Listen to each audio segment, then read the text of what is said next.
Civilization is overrated. What civilization means to the average man or woman, even those within it, is simply that the bills are due. One is born into a world where the very means to exist is the private property of someone else, and the right to live and breathe one must rent from one's plantation owners. And to stand and to sit and to sleep and even to take a crap requires some level of permission from the masters. And the trauma that comes from this ever present anxiety of yes, master, as well as the shame of the dehumanizing chores we are forced to engage in to earn our daily bread. This trauma, it so stunts our humanity that we no longer even dream of emancipation, but only hope to become a petty plantation owner ourselves.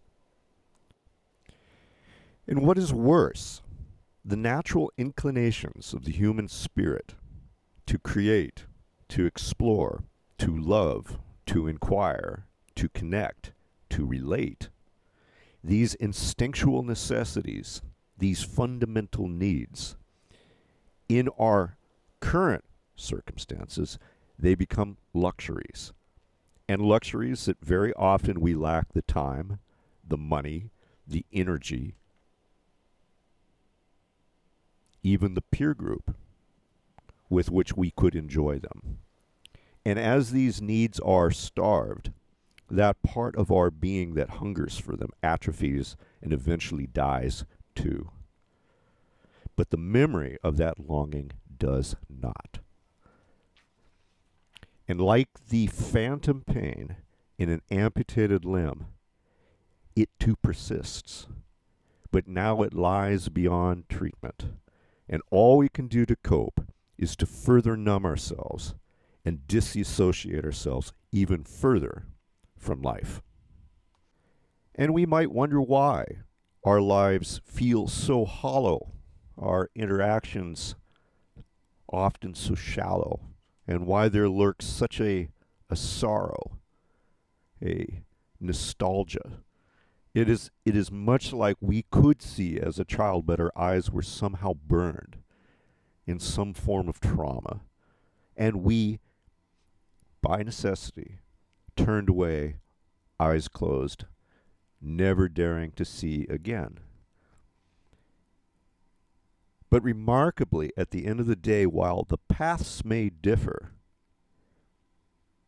the paths of healing from this trauma may differ. It matters really very little whether the trauma we suffered was due to our own victimization, our own mistakes, or our own abuse of others, or most likely, all of the above.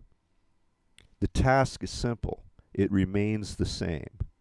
Our task is to restore that lost faculty, that ability to relate with life, so that we may then heal, become whole, and regain our humanity. And let's be clear, to do so will be a choice, a conscious choice. It will be a conscious decision to embark on a path, perhaps even a voyage, to a place where our life is once again valuable, and valuable even to the life process itself. And that we then can, without shame, value that process too, as fundamental to our own being, the highest good, in an absolutely objective and personal manner. We must choose to once again love life as a noun and allow that first-person relationship to be the governing factor in all of our personal choices. It is only this that will fulfill our primal intuitive needs. It is only this that will restore our humanity. I would say it is also only this which will give our lives that meaning we feel so many of us miss. Most importantly, perhaps, It is only this which will allow us to survive. And of course, for most of you who follow this channel, you know that boats have been in a huge way both the means as well as the teacher for much of this material. It's my path and the best way I personally know of putting life first as best as I am currently able. It is a good path, and I'm sure there are others. But if this resonates with you, we share the same destination regardless of your vehicle. And I would encourage any of you to share with me, as I with you, both the successes and the pitfalls that any of us might encounter along this way. I mean, I see nothing as more precious than traveling companions, maybe perhaps shipmates. And my purpose here is to build a very large ship, and one that is capable of ultimate voyages. There are still berths available to any and all who have the will and the courage to pull in the same direction. Cheers, people.